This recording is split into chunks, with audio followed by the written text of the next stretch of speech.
So our next muscle that we're going to needle is the medial pterygoid.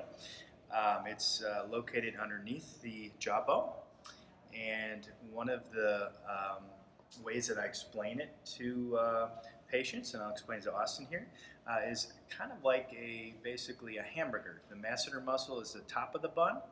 The mandible or the jawbone is the actual hamburger, and the bottom of the bun is the medial pterygoid, which we're going to needle next. This is a muscle that will again often create pain that can replicate some ear discomfort, ear fullness.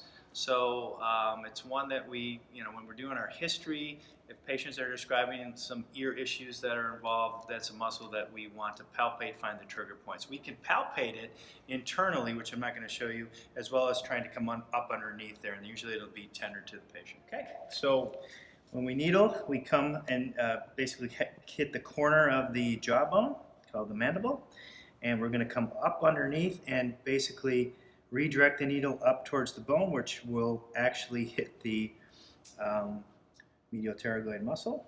We make sure that the jugular vein is out of the way. We can just pull that out of the way and come up underneath. There we go.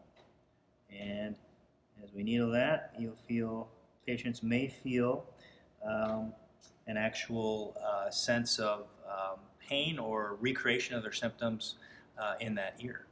So that's why it can be actually a very good muscle to needle.